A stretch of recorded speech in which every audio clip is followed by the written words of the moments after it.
broken. Last week, we heard that rules may have been broken, but that he thought it was a work event. And now yesterday, from the man who wrote the rules, it was, well, nobody told me what those rules were.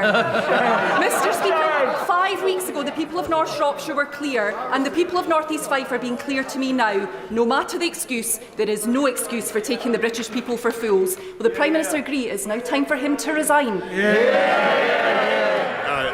No, Mr. Speaker, but what I can tell her is that, as I said to the House last week, I apologise sincerely for any misjudgments that were made, but she must contain her impatience, Mr. Speaker, and wait for the inquiry next week before she draws any of the conclusions that she's just asserted. John Burrow. Thank you, Mr. Speaker. Latest evidence and research shows that the UK is the most attractive country in the world amongst young people across the G20. Amid intense soft power competition from other countries, including China, can the Prime Minister assure me and other members of the British Council All-Party Group that the government will meet the British Council's funding requirements to ensure it doesn't have to close any more offices overseas, and to ensure that it commits all its energy to retaining our top spot? Mr. Speaker, I entirely share my right honourable friend's enthusiasm for the British Council, which is a wonderful institution that we all love, and that's why we're providing through the FCDO £189 million of funding this year, a 27% increase, Mr. Speaker, in spite of all the difficulties this country is facing, 27% increase on the previous financial year. We've also provided a loan facility of up to £145 million to support all the wonderful work that the British Council does. We now come to the Leader of the Opposition, Keir Starmer. Thank you, Mr. Speaker. Can I start by warmly welcoming... Can I start... Listen to the Prime Minister. Can I just say, I expect people to listen to the Prime Minister. I certainly don't want the Leader of the Opposition shouted down. You might not like the day, but this is the day that we've got. Keir Starmer. Mr. Speaker, I'm not bothered. I assumed it was directed over here. Can I start by warmly welcoming the honourable member for Bury South to his new place and to the Parliamentary Labour Party. Mr. Speaker, like so many people up and down the country, he has concluded that the Prime Minister and the Conservative Party have shown themselves incapable of offering the leadership and government this country deserves, whereas the Labour Party stands ready to provide an alternative government that the country can be proud of.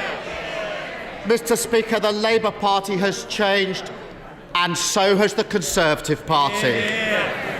He and anyone else who wants to build a new Britain built on decency, security, prosperity and respect is welcome in my Labour Party. Every week, the Prime Minister offers absurd and frankly unbelievable defences to the Downing Street parties, and each week it unravels. I've been elected the chair. I don't need to be told how to conduct the business. So if somebody wants to do some direction, I'll start directing them out of the chamber. Keir Starmer. Mr. Speaker, I see the very noise. I'm sure the Chief Whip has told them to bring their own booze.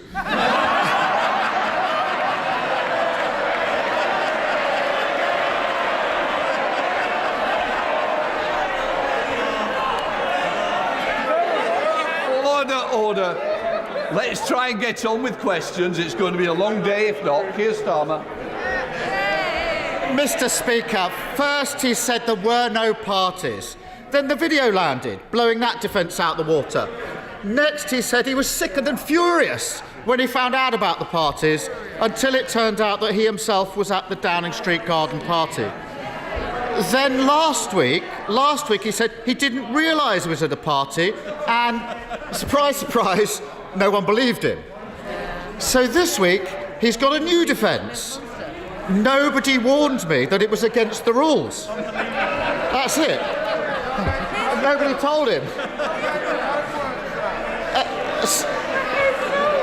Since the Prime Minister wrote the walls, why on earth does he think that his new defence is going to work for him?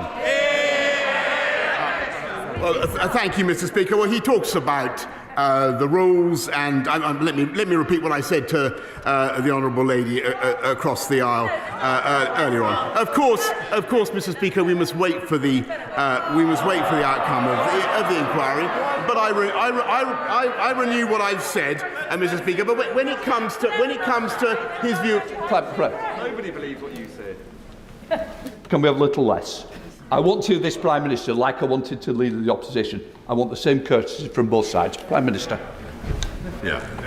Well, Mr. Speaker, if we'd listened to the right honourable gentleman about COVID restrictions, which is the substance of his question, then, Mr. Speaker, we would have been in lockdown after July. If this is the truth, if we listened to the Labour front bench in the run-up to Christmas and New Year, Mr. Speaker, we would have stayed in restrictions with huge damage to the economy. And it's because of the judgments that I've taken and that we have taken in Downing Street that we now have the fastest growing economy in the G7 and GDP, Mr. Speaker, now back up above pre-pandemic levels. And as for Bury South, Mr. Speaker, as for Bury South, let me say to the right gentleman, Mr. Speaker, by all leave, may I say to the right honourable gentleman that the Conservative Party won Bury South for the first time in generations under this Prime Minister, with an agenda of uniting and levelling up and delivering for the people of Bury South. And Mr. Speaker, we will win again in Bury South at the next election under this Prime Minister.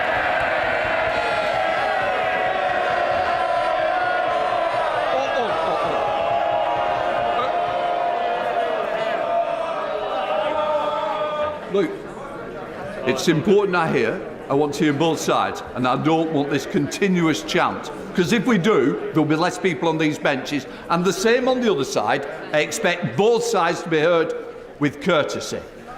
Keir Starmer. Bury South is now a Labour seat, Prime Minister. Order.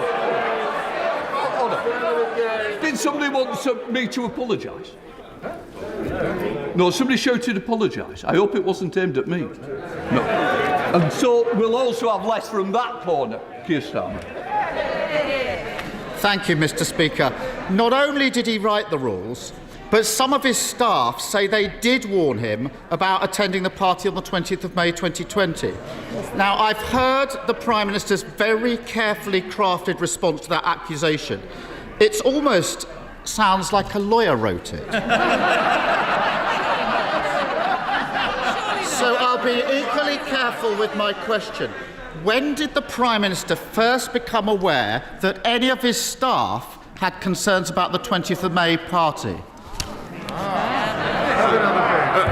Mr. Speaker, I'm grateful to Right Honourable Gentleman for repeating the question that he's already asked. We have answered, Mr. Speaker, that it is for the inquiry to come forward with an explanation of what happened, and I'm afraid he simply must wait. But he asks about my staff, Mr. Speaker. He asks about my staff and what my staff are doing and what they have told me. And I can tell him, Mr. Speaker, that they have taken decisions throughout this pandemic that he has opposed to open up in July, Mr. Speaker, as I've said, to mount the fastest vaccine rollout in Europe, and Mr. Speaker, to double the speed of the booster rollout, with the result that we have the most open economy in Europe, Mr. Speaker, and we have more people in employment and more employees on the payroll now than there were before the pandemic began. That is what my staff have been working on in Downing Street, Mr. Speaker, and I'm proud of them. Keir Starmer. So, Mr. Speaker, apparently Sue Gray is going to tell the Prime Minister when he first became aware that his staff had concerns about the May 20th. The Prime Minister's account gets more extraordinary with each version of his defence. If the Prime Minister's new defence were true, it requires him to suggest that his staff are not being truthful when they say they warned him about the party.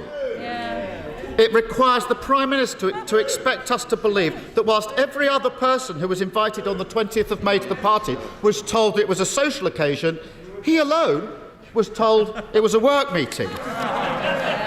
It also requires the Prime Minister to ask us to accept that as he waded through the empty bottles and platters of sandwiches, he didn't realise it was a party. Does the Prime Minister realise how ridiculous that sounds? Mr. Speaker, I've said what I've said about the events in Number 10. He will have to wait for the report. And Mr. Speaker, I think he asks for further clarification. I think there are lots of people who are interested. I say this entirely in passing, Mr. Speaker. Lots of people are interested in the exact legal justification from the learned leader of the opposition for the picture of him drinking a pint of beer or a bottle of beer. Perhaps he could tell the House about that in a minute, Mr. Speaker. But what I can tell the House is that throughout the pandemic, people across government have been working flat out to protect the British public with huge quantities of PPE, so we can now make 80% in this country, with the biggest and most generous furlough scheme virtually anywhere in the world, and the fastest. And by the way, Mr. Speaker, if we listened to them, we would have stayed in the European Medicines Agency, and we would never have been able to deliver the vaccine rollout at the speed that we did. Keir Starmer. Mr. Speaker, if the Prime Minister thinks the only accusation he faces that he once had a beer with a takeaway, then Operation Save Big Dog is in deeper trouble than I thought.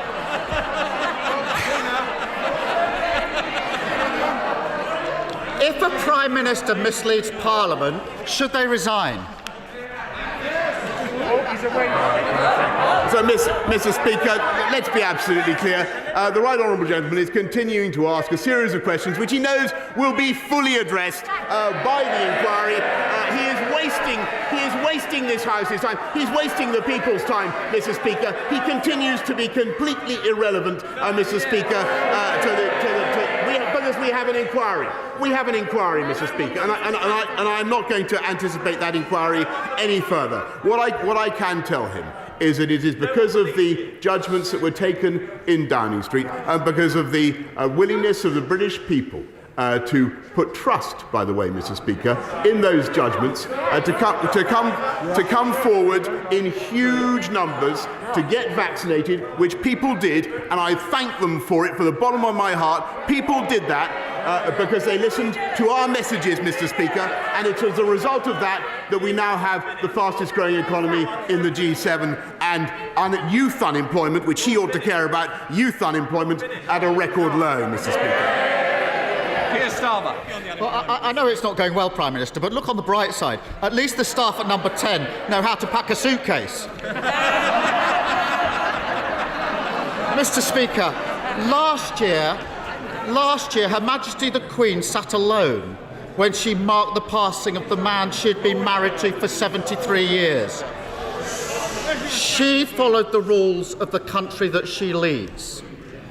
On the eve of that funeral, a suitcase was filled with booze and wheeled into Downing Street.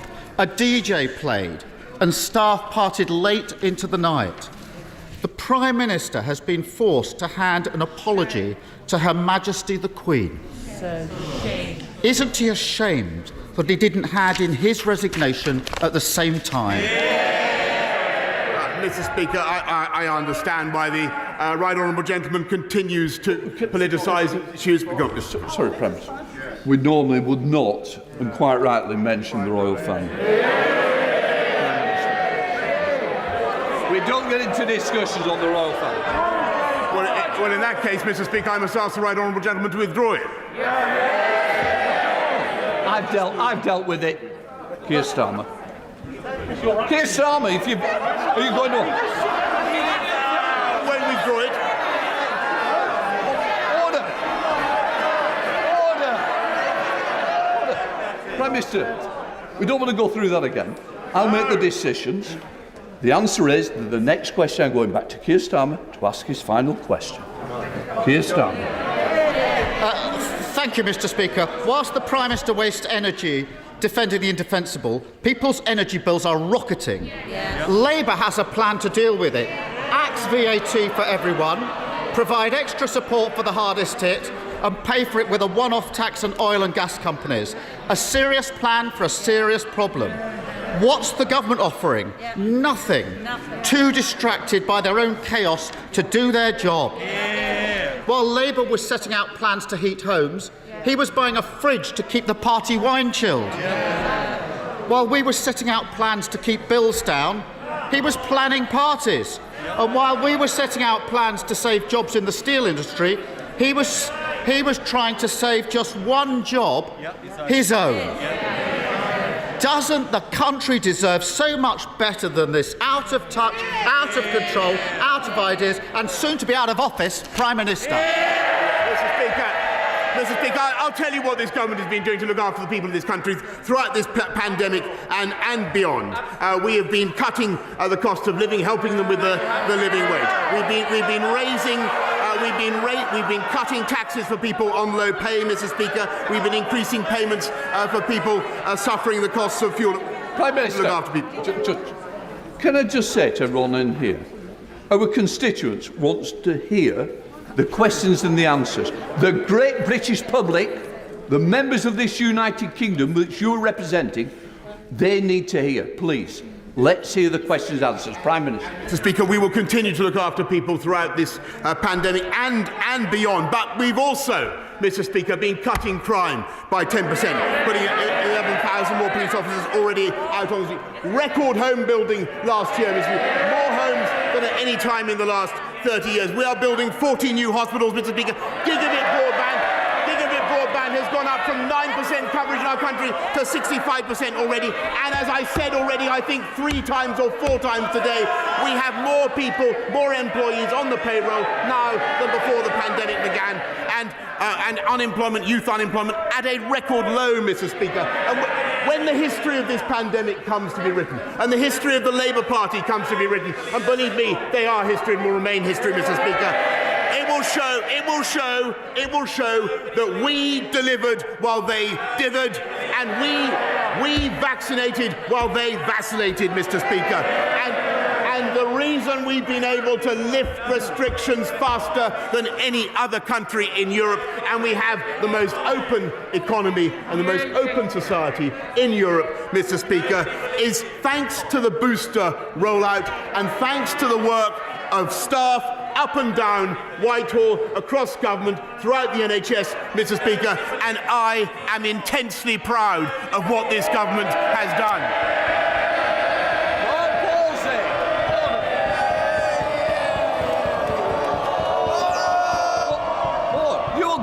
If you let the questions come. Mark Palsey. Thank you, Mr. Speaker. Following on from the excellent news on the economy and jobs, the Prime Minister will remember my question to him last June about proposals for a gigafactory in Coventry. Last week, local councils granted outline planning permission to create 6,000 new skilled jobs to secure many thousands of others, inject £2.5 billion into our local economy and level up across our region. With fast rising demand for greener and cleaner electric cars, may I ask him for his support to ensure the swift delivery of this vitally important project? I thank my honourable friend for campaigning for this wonderful project, and we are supporting the electric vehicle industry. We'll be made another £350 million available through the Automotive Transformation Fund, on top of the £500 million commitment that we've already made in the 10-point plan. And I know that the campaign for Coventry Airport is an excellent one. I look forward to seeing how it develops. We now come to the leader of the SNP, Ian Blackford.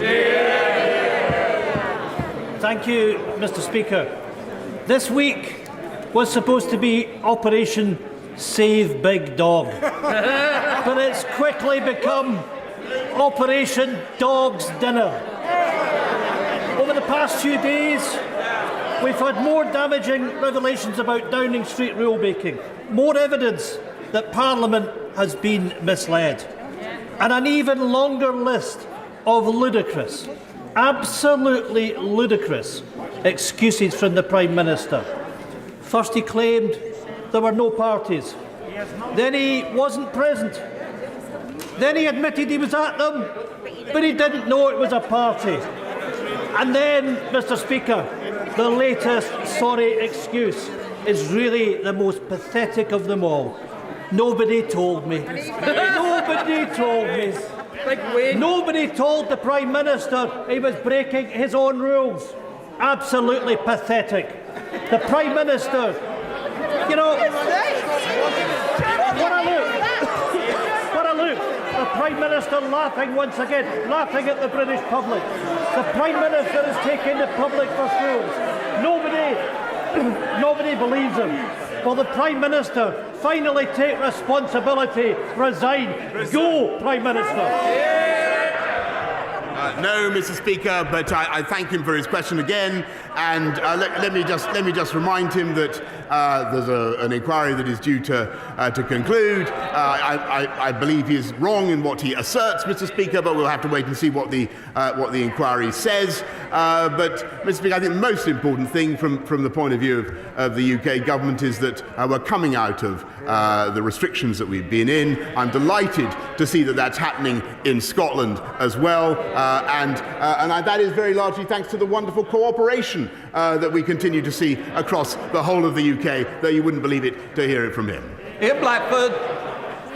Mr. Speaker, I'm afraid nobody is buying this Act anymore. There ought to be some respect and dignity from the Prime Minister. Let's remind ourselves, more than 150,000 of our citizens have died, and he's partying, he's laughing. Mr. Speaker, it simply isn't acceptable.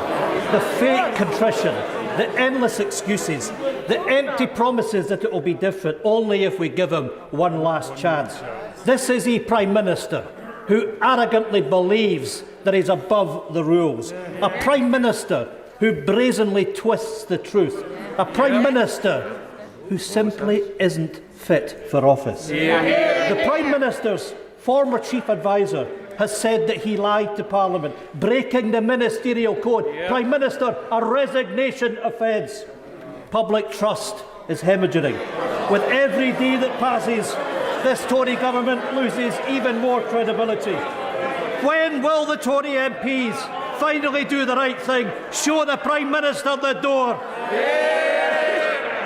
Mr. Speaker, I thank the right honourable gentleman, but I must say that I disagree with him, and I think that when you look at the levels of trust that the British people and people in Scotland, Wales, Northern Ireland, across the whole country have shown in government, that there is the single biggest index, Mr. Speaker, of that trust has been their willingness to come forward voluntarily, Mr. Speaker, unlike many other countries in the world, to get vaccinated on a scale not seen anywhere else in Europe. And that is because of our ability and the NHS's ability to persuade people that it's the right thing. It's a fantastic thing. And by the way, Mr. Speaker, it's also a tribute to the United Kingdom, because that vaccine rollout was a UK effort. Paul Benson. Thank you, Mr. Speaker. When it comes to exporting, as you're well aware, file punches well above its weight. And the Prime Minister saw this when he visited BAE Systems' Factory of the Future in Lancashire last year. In addition, fantastic local businesses such as Helical Technologies, Tangerine Holdings and Nature's Aid are doing a great job for flying the flag for Lancashire globally. But I've also got many smaller businesses who are eager to get exporting into new markets. What steps is the Prime Minister taking to help file businesses make the most of Brexit and maximise export potential? Well, I thank him for championing. I thank him for what he's doing to champion trade with Latin America, and I've no doubt that businesses, small businesses such as Squire Hare, are eager to get into those new markets, and we will do everything that we can to help and support him in his efforts. Thank you, Mr. Speaker. As the cost of living crisis deepens, this government's priorities get ever more remote from my Kirkcaldy and Cowdenbeath constituency. Only this week, I learned a veteran in my constituency, James Scott, took his own life as a result of his struggle with mounting financial pressures. This is a government who are found to have acted unlawfully by the High Court over COVID contracts and now preparing to write off £4.3 billion allocated to those COVID schemes. Why can the UK government find billions of pounds for profiteers and fraudsters, but they can't find compassion to treat the people with dignity, lifting the benefits cap and reinstating the cut to universal credit?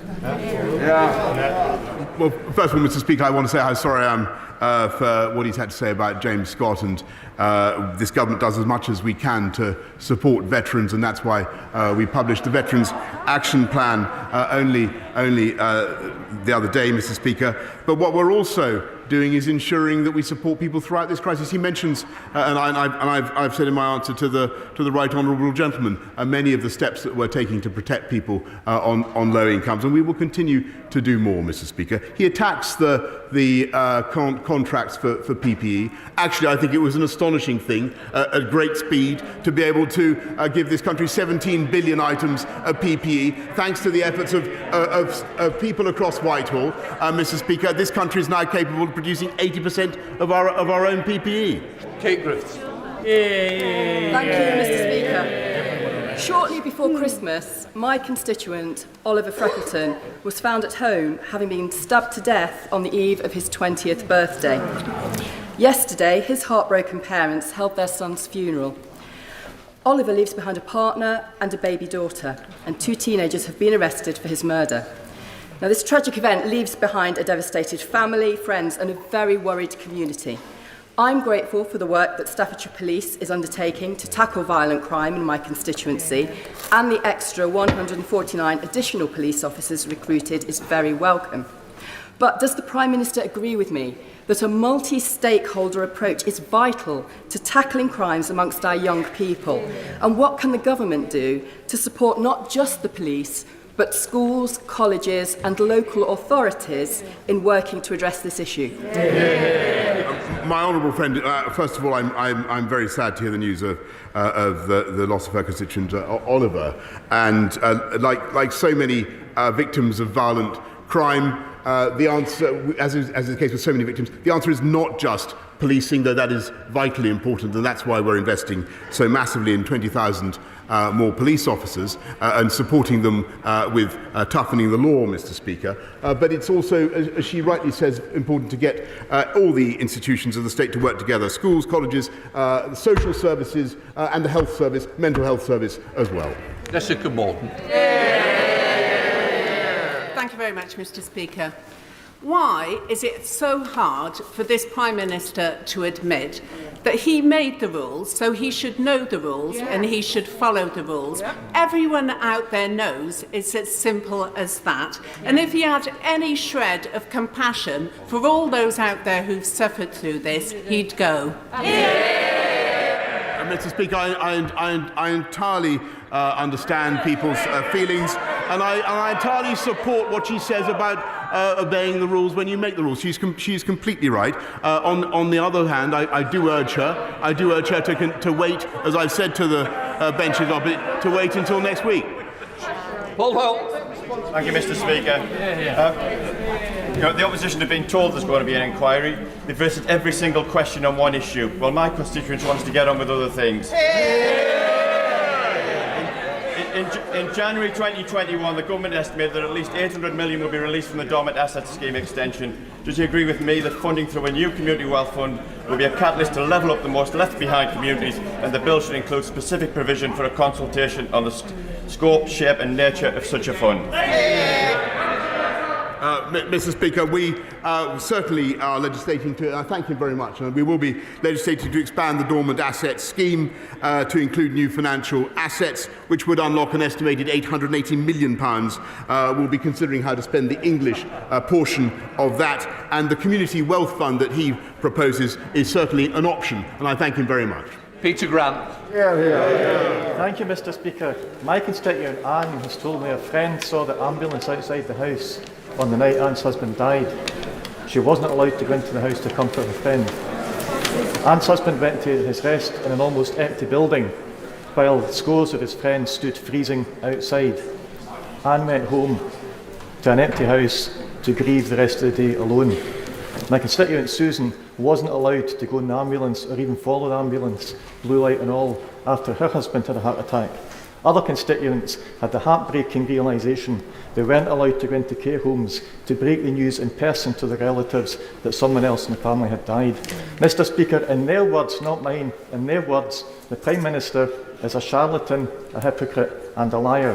What will he now say to my constituents? Look, I know you're repeating what your constituents said. I want more moderate and temperate language. Prime Minister, you might just want to deal with the general question, certainly not the answer. I thank you, Mr. Speaker, and I want to repeat that I understand the feelings that he has relayed to me, as I said last week, and I sympathise very deeply with the feelings, and I understand why people feel as they do. And I thank people very much for everything they have done. I recognise the enormous sacrifice that people have made. I apologise for misjudgments that may have been made in number 10 by me and anybody else, but please can I ask him to wait for the inquiry to conclude. Andrew Lower. Thank you, Mr. Speaker. I recently attended a debate held by my honourable friend for West Aberdeenshire and Kincardine seeking a central London memorial for the Photographic Reconnaissance Unit, and in it I referenced my Northampton South constituent, mosquito pilot, Mr. George Pritchard, who is 98 next week and is one of the last surviving members of the unit. Will the Prime Minister join my honourable friend, me and Mr. Pritchard in backing this fitting and needed memorial? I thank him very much, and I will certainly do what I can to support it, though, of course, as he knows, the memorial to George Pritchard, though, as he knows, this is a matter for local authorities. What this House and what this government can certainly do is ensure that memorials are not desecrated, as they have been across this country, and make sure that we support legislation that penalises those who indulge in such desecration, Mrs. Dame Diana Johnson. Thank you, Mr. Speaker.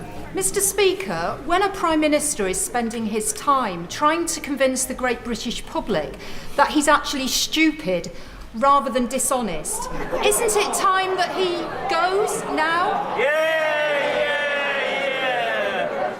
Mr.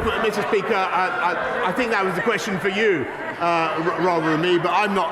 Look, I've made my point. I think that the British public have responded to what this government has had to say in the most eloquent way possible. They have beaten COVID so far, Mr. Speaker. They have helped to defeat COVID so far, Mr. Speaker, with the steps they have taken by getting vaccinated and implementing Plan B, and I thank them. Just for the Prime Minister, for the record, it's not Speaker's questions. Sir Robert Goodall. Our armed forces have earned the respect and admiration of our nation, not least during the pandemic. On Remembrance Sunday, we commemorate their sacrifices, but on Armed Forces Day, on the 25th of June, we will celebrate all that is amazing about our Army, Navy and Air Force.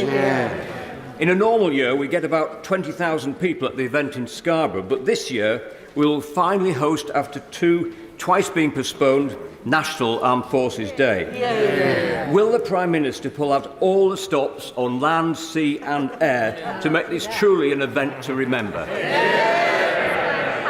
Well, Mr. Speaker, I have no doubt that Armed Forces Day will be absolutely spectacular across the country, and that Scarborough will make a terrific contribution and a notable contribution as well.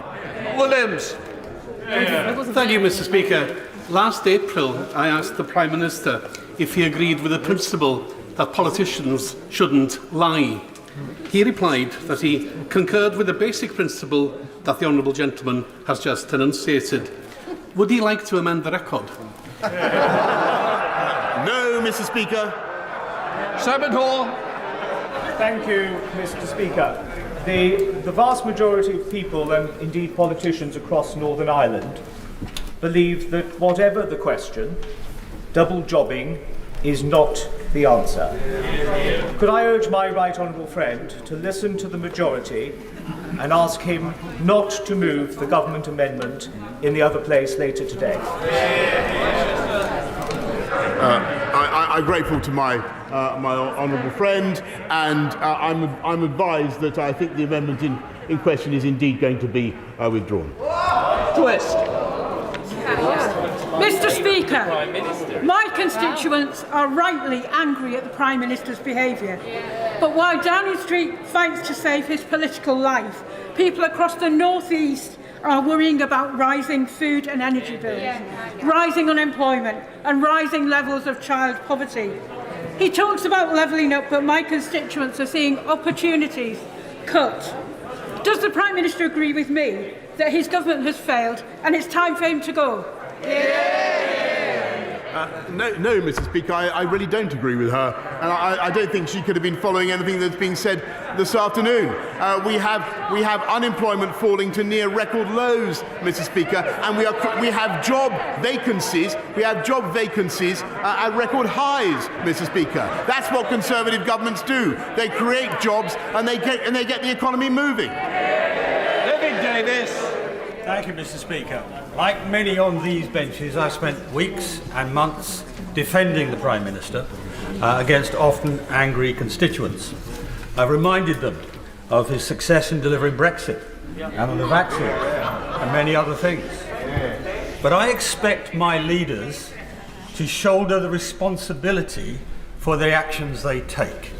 Yesterday, he did the opposite of that. So I'll remind him of a quotation altogether too familiar to him of Leo Amery to Neville Chamberlain. You have sat there too long for all the good you have done. In the name of God, go.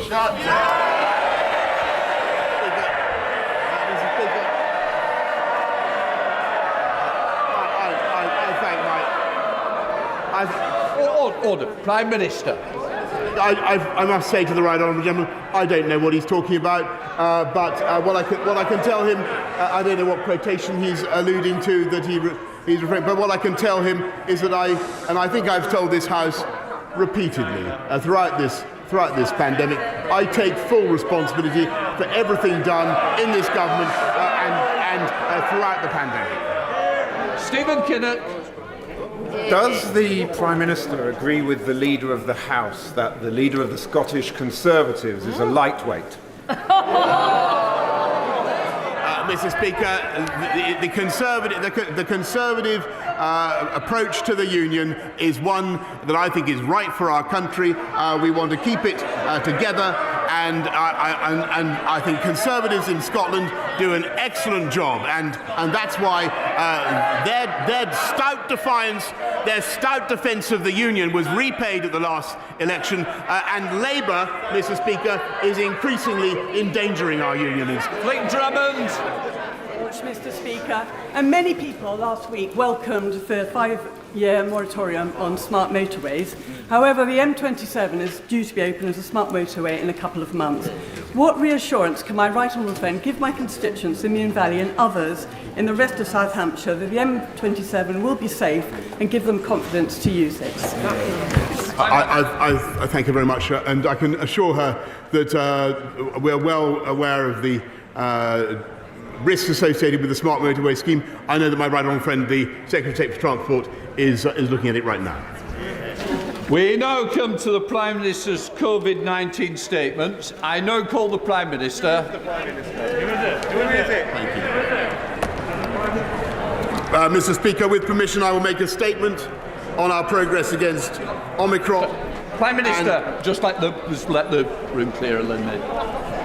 Order. Can we please leave quickly and quietly? What a day.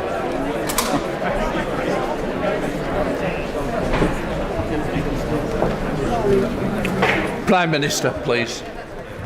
Mr. Speaker, with permission, I will make a statement on our progress against Omicron and the review of our Plan B measures. Within hours of learning from scientists in South Africa about the emergence of a new COVID variant last November, this government acted, introducing balanced and proportionate restrictions at our borders to slow the seeding of Omicron in our country. As we learned more about this highly transmissible new variant, we implemented the Plan B measures we had prepared precisely in case our situation deteriorated, encouraging people to change their behaviour to slow the spread of the virus and buying crucial time to get boosters into arms.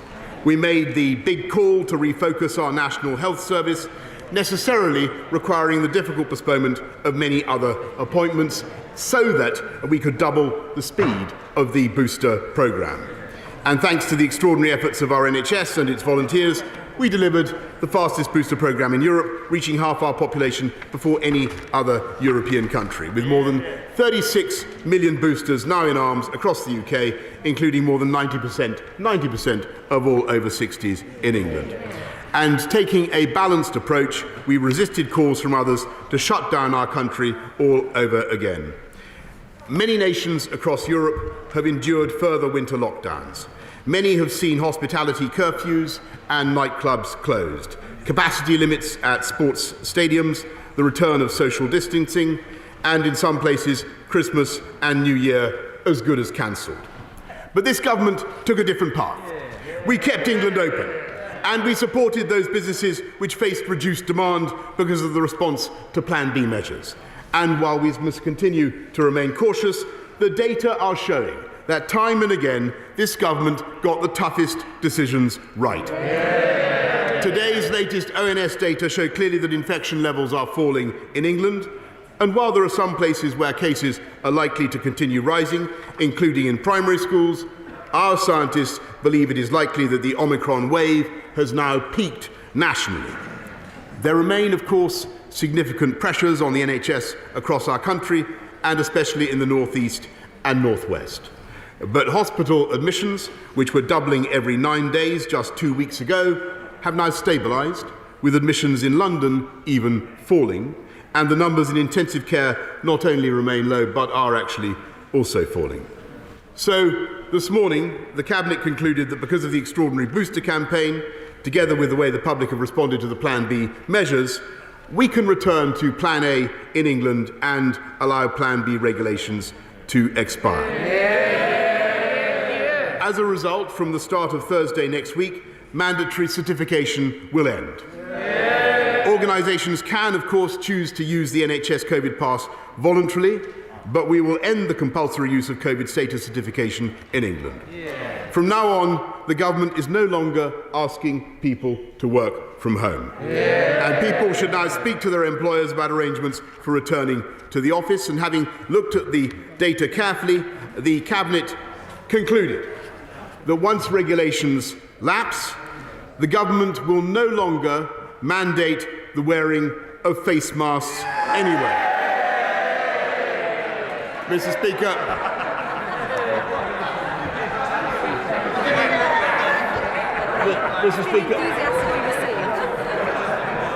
Mr. Speaker, from tomorrow we will no longer require face masks in classrooms, and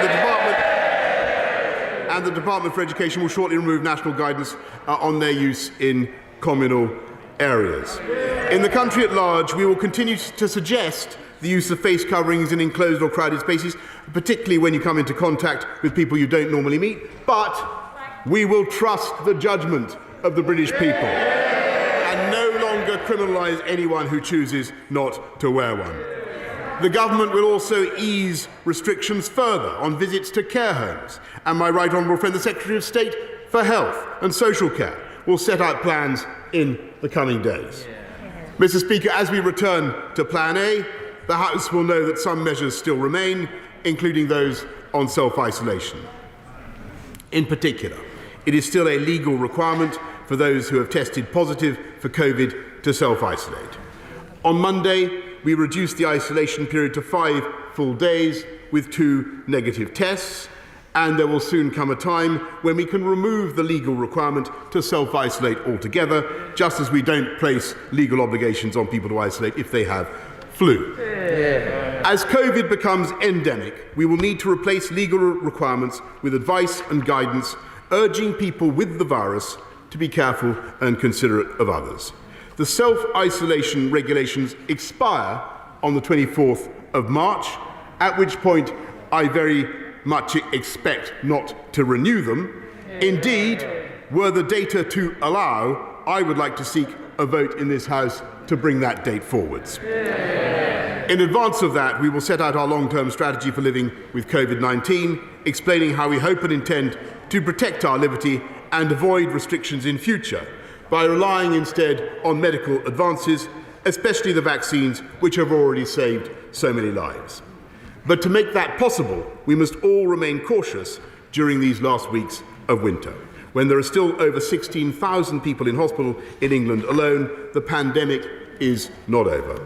And Mr. Speaker, make no mistake, Omicron is not a mild disease for everyone, especially if you're not vaccinated. Just look at the numbers in intensive care in other countries where vaccination rates are far lower. Indeed, from our NHS data, we know that around 90% of people in intensive care are not boosted. So I urge members across the House to do everything possible to encourage any remaining constituents who have not done so to get boosted now. And for the next few weeks, I encourage everyone across the country to continue with the behaviours that we know help to keep everybody safe. Washing hands, letting fresh air in, getting tested, self-isolating if positive, and, as I say, thinking about wearing a face covering in crowded and enclosed settings. Mr. Speaker, Omicron tested us just as Alpha and Delta did before. But let's remember some of what we've achieved. We were the first nation in the world to administer a vaccine. We were the fastest in Europe to roll it out, because outside the European Medicines Agency, this government made the big call to pursue our own British procurement strategy rather than opting back into the EU scheme as some people urged. We created a world-beating testing programme, the largest in Europe, Mr. Speaker, and procured the most antivirals of any country in Europe too, because this government made the big call to invest early in lateral flow tests and in cutting-edge drugs to protect the most vulnerable. We've delivered the fastest booster campaign in Europe, and we are the first to emerge from the Omicron wave, because the government made the big call to focus on our NHS and to refocus our activity and lead that campaign to get boosted now. And that's why we've retained the most open economy and society anywhere across the European continent and the fastest growing economy in the G7. Because we made that tough decision to open up last summer when others said that we shouldn't, and to keep things open over the winter when others wanted them shut, Mr. Speaker. This week, the World Health Organization said that while the global situation remains challenging, the United Kingdom can start to see the light at the end of the tunnel. And, Mr. Speaker, this is no accident of history. Exactly. Confronted by the nation's biggest challenge since the Second World War and the worst pandemic since 1918, any government would get some things wrong, but this government got the big things right, Mr. Speaker, and I commend this statement to the House. Keir Starmer. Thank you, Mr. Speaker, and I thank the Prime Minister for advance sight of his statement. Throughout the pandemic, the British public have made enormous sacrifices to limit the spread of the virus, staying at home, social distancing, and, unlike the Prime Minister, cancelling parties. I would like to thank everybody who has followed the rules. I'd like to thank the NHS staff and volunteers who've rolled out the booster jab. The Labour Party does not want to see restrictions in place any longer than necessary. We will support the relaxation of Plan B as long as the science says that it is safe. So can the Prime Minister share the scientific evidence behind his decision and reassure the public that he's acting to protect their health, not just his job? The 438 deaths recorded yesterday are a solemn reminder that this pandemic is not over. We need to remain vigilant, learn the lessons from the government's mistakes. With new variants highly likely, we must have a robust plan to live well with COVID. So where is it? He's too distracted to do the job. And it's not just the Prime Minister who's letting us down. Where's the Health Secretary's plan to prepare for another wave of infections? Why isn't the Chancellor working with British manufacturers to shore up our domestic supplies of tests? Where is the Foreign Secretary's plan to help vaccinate the world? They're all too busy plotting their leadership campaigns to keep the public safe. While the Conservative Party tear themselves apart, jostling for position, looking inward, the Labour Party is focused on the national interest, filling their void. We have a plan that the Prime Minister doesn't. We would train and retain a reserve army of volunteer vaccinators. We will build a supply of test kits made in Britain to protect us from global shortages. We would raise statutory sick pay and make all workers eligible, keep schools open by improving ventilation, break the endless cycle of new variants by playing our part in vaccinating the world. We would produce a roadmap for decision-making to ensure efficient action when it's demanded. We'd stop the short-sighted sell-off of the UK's vaccine manufacturing centre. And we would never again allow our NHS and social care service to be so run down and underfunded, understaffed and overstretched as it has been over the last decade of a Tory government. Mr. Speaker, Labour has a plan to live well with COVID and secure our lives, livelihoods and liberties. Where's his?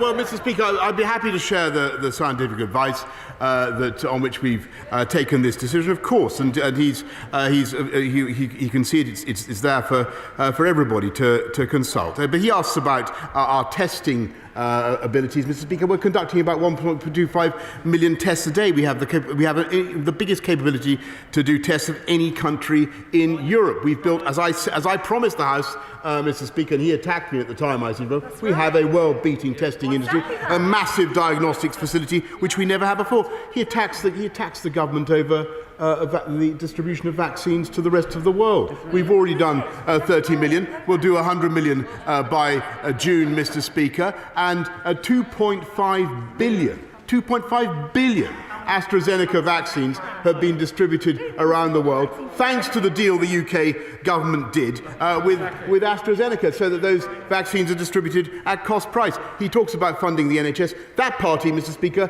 voted against the funding that we're going to need to clear the COVID backlogs and fund our NHS. Mr. Speaker, throughout this pandemic, he has been absolutely shameless in veering from one position to the next, and he has been wrong.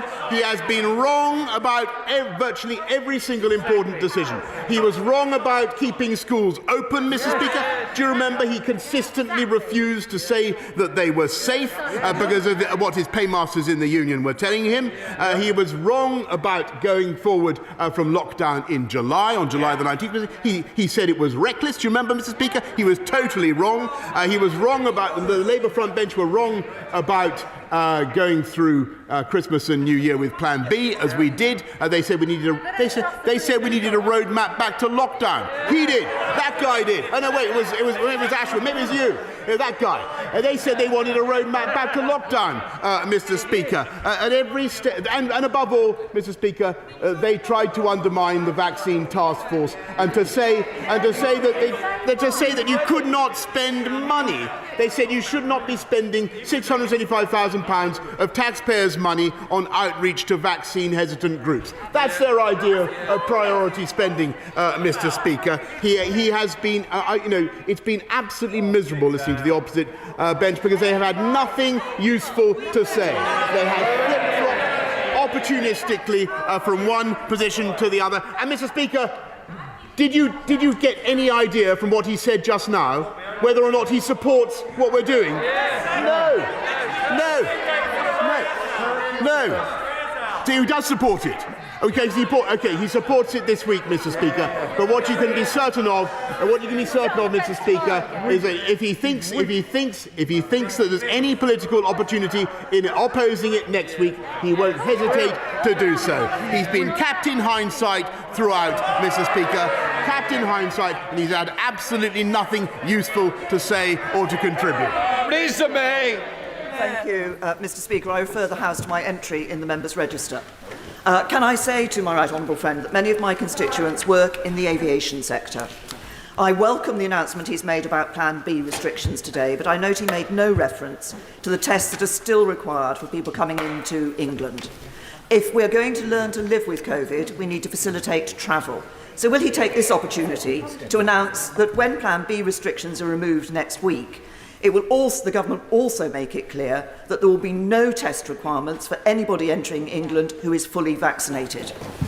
I thank my right honourable friend. We're certainly reviewing the testing arrangements for travel, and my right honourable friend, the Secretary of State for Health, will be making a statement in the next few days on that, Mr. Speaker. But I think it's very important that everybody in the country understands that getting your booster, wherever you want to go in the world, getting your booster is going to be a pretty crucial thing to do.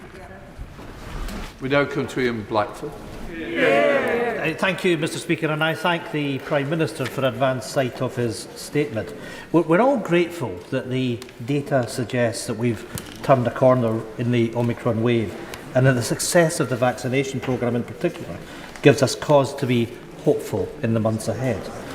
But though declining, the level of infection is still undoubtedly high, and the NHS remains under pressure.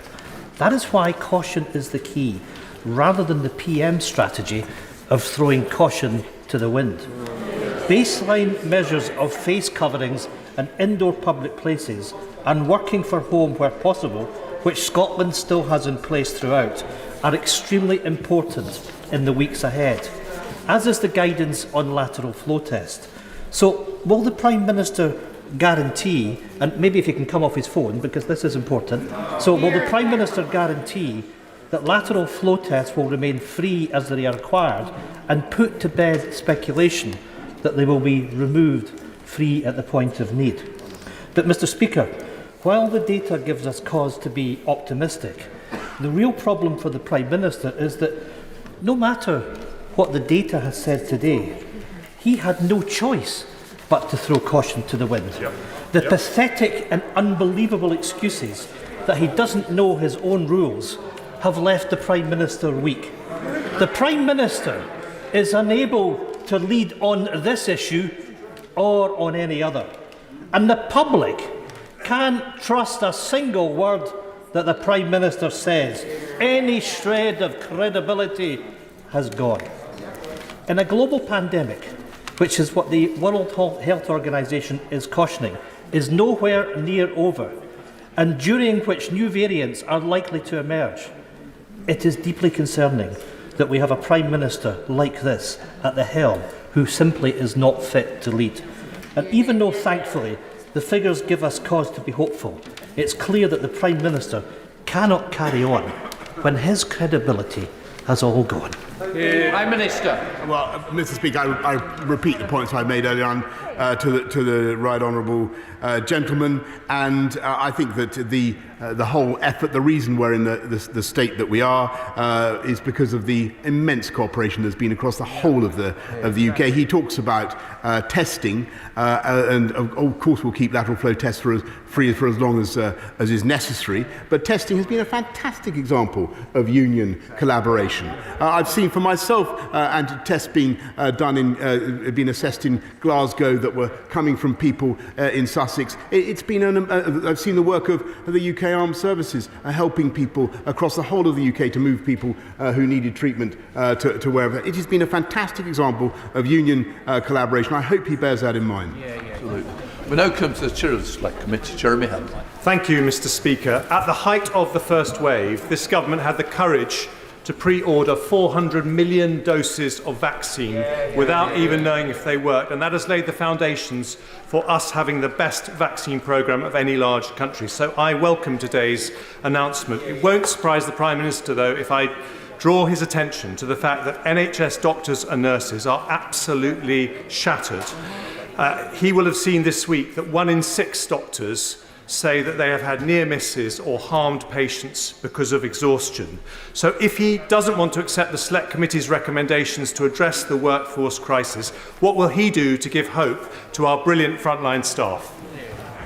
First of all, Mr. Speaker, I want to, my right honourable friend has a great deal of expertise in this matter. I want to thank everybody in the NHS, all staff, frontline and all staff for what they've been doing. And I know he's right of what he says about how tired people are. They're exhausted, Mr. Speaker, but they're also working heroically and doing an incredible job. And it's because there are 17,000 COVID cases that, as I said, we've got to remain cautious. In spite of what the gentleman opposite was saying, we do need to remain cautious, and we need to make sure that we continue to recruit for our amazing NHS. There are now 44,000 more healthcare professionals, Mr. Speaker, than there were in 2020, and that's as a result of the recruitment by this government. Thank you, Mr. Speaker. We know that the vaccine still remains one of the best defences against this virus, but over the past month we have seen a slowing in the booster vaccination rate. So can the Prime Minister update the House as to when he expects a completion date for the booster vaccination, but also can he set out a plan as to how he is going to encourage take-up of the vaccination among certain groups, particularly young people? Prime Minister, she makes an incredibly important point. I'm grateful to her because there is a job of work for all of us to do in reaching out to groups who and it's at the moment it's not actually hesitancy, it's more apathy that's the problem. It's because Omicron is seen wrongly to be a mild disease, that people are not getting the vaccine in the way that they might. And we need to break down that apathy with those groups, and we're doing everything we can to do that. The numbers are rising the whole time, but we want them to rise faster. Andrew Letts. Thank you, Mr. Speaker. You would think that today of all days, opposition benches could be delighted for our great United Kingdom. Delighted that legal restrictions could come to an end soon. Delighted about the amazing vaccine rollout and delighted about the strength of our economy. All a superb team effort led by my right honourable friend. But can he reassure me that in the work that looks post-fact, that he will very carefully assess the lockdown impact on people having babies, and in particular those who were separated from their partners, who were unable to take part in the birth experience with them, which is so vital for giving every baby the best start for life. Prime Minister. Can I thank my right honourable friend for what she has just said, and her point about birth partners being able to attend is unbelievably important, and I'm glad that we were able to address it in spite of some difficulties. And her Early Start for Life programme is unbelievably important, and I know that both my right honourable friend for Education and for Health are working with her to deliver it. Dave. Speaker, yesterday the Prime Minister had to accept that he was unaware of what his own COVID rules actually allowed. With millions of British people now seeing that the Prime Minister can't even grasp what his own basic rules are, he's no longer a credible person to set the rules for others during this public health crisis. Isn't it time he accepted that the House and the country can no longer trust him with the nation's health? And the best policy to beat COVID now will be for him to resign. Prime Minister. Mr. Speaker, ni hao. As we say to the right honourable gentleman, 人心里很高兴. Mr. Speaker, I don't agree with him. I want to go on and deliver on the people's priorities. This government was elected with an enormous mandate to unite and level up across our country, and that is what we're going to do. Mark Harper. Thank you very much, Mr. Speaker. I hope the Prime Minister will forgive me for not being extraordinarily grateful for the withdrawal of these measures. I and many colleagues on these benches didn't think they were necessary in December, but I do nonetheless welcome their removal. Can I draw his attention to a further policy which I think it would be helpful if he reconsidered? The government's current plan is to say to our valuable NHS staff that if they refuse to be vaccinated, they're to be sacked. And those sackings are to commence in a couple of weeks' time with no compensation. We know, and we know now, that the Secretary of State is being advised by his own officials due to the lack of protection against transmission, that this needs to be rethought. Can I urge the Prime Minister to rethink this policy? We shouldn't reward our NHS staff for all their dedication with the sack. We should allow them to continue in the valuable work that they deliver to our great country. Minister. I thank him very much, and I respect very much the points of view that he's put across consistently throughout this pandemic, and it's been very important that we've had a voice speaking up for freedom in the way that he has. But I have to think also of those who will be at the bedside of elderly and vulnerable people who are dying of nosocomially acquired COVID, and their feelings about our failure to get vaccination rates up high enough within the NHS. And it's a very, very grim problems. I'm sure he can understand, Mr. Speaker. And nobody wants to have compulsory vaccination, but since the policy was announced, rates of vaccination within the NHS have gone up notably, and that's a positive thing. We will reflect on the way ahead. We don't want to drive people out of the service, but it is a professional responsibility of everybody looking after the health of others within our NHS to get vaccinated, and I hope he agrees with that. Wayne David. Does the Prime Minister agree with me? But unlike someone who attended bring your own booze parties, the Welsh First Minister Mark Drakeford has behaved with decency and integrity throughout this entire pandemic. It's certainly been. I think the collaboration across England, Scotland, Wales, Northern Ireland has been exemplary, and I've enjoyed working with our partners and will continue to do so. Edward Tibbs. Very much, Mr. Speaker. I refer honourable members to my entry in the register. And can I thank the Prime Minister for his statement today, and particularly the decision to now remove face masks from schools. I know many children and staff, pupils and parents will be extremely pleased that is now happening. But I know he will also share my concern, and that of the Children's Commissioner, Dame Rachel de Souza, that during the pandemic we've seen many thousands of children who have become off the radar of schools, off school rolls. And particularly the most vulnerable children, this causes serious problems about their exposure to crime and exploitation. So will he look again at some of the recommendations in my review of school exclusion to try and address this, so that we can track every pupil who is of a school age? Because we should have as a basic principle knowing that every child is in school, where they're in school, and what their future is to be. Yeah, Mr. Speaker, my honourable friend is an expert in this, and he's spot on in what he says. I don't want to see excluded kids being you're locked in on a cycle of ever-growing deprivation. He's absolutely right. The best place for kids is in school. That's why we worked so hard to keep schools open and to insist that they were safe. Caroline Lucas. Thank you, Mr. Speaker. I was listening carefully to the Prime Minister's statement. I don't think he mentioned long COVID once.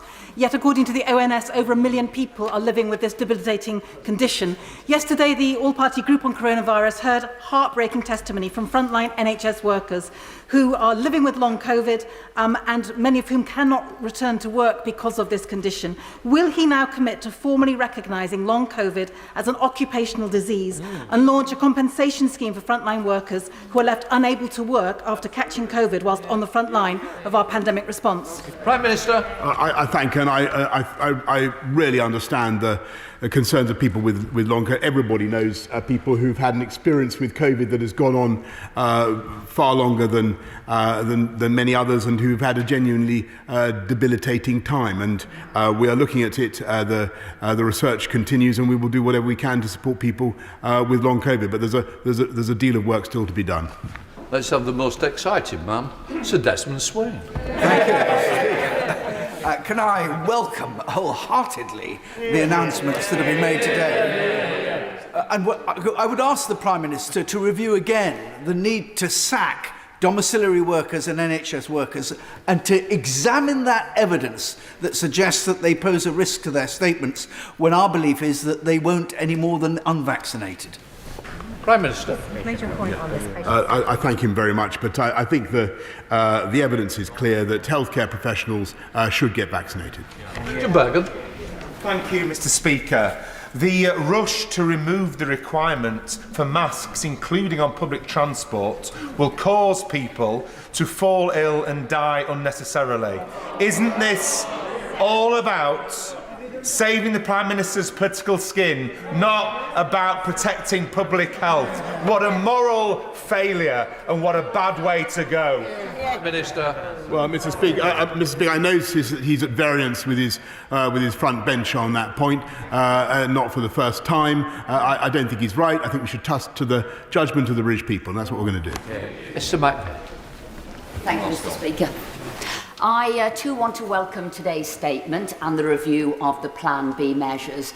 And like colleagues here on this side of the House, I too want to question on behalf of the 100,000 NHS workers the mandatory vaccination, given the Chief Medical Officer told MPs that vaccinations had a minimal impact on transmission. Isn't it the case now there is no reason at all for mandatory vaccinations for care workers and NHS staff? Over the last 2 years, these people have worked tirelessly on the front line, and we have clapped these key workers. Can the Prime Minister now make sure that he doesn't sack them? It is utterly unjustifiable. Prime Minister. I understand her point, but I must say that the NHS fully supports the policy because of out of considerations for patient safety. And I would just repeat what I've said to several members. I really think it's the duty of healthcare professionals to get vaccinated. Adam Kazar.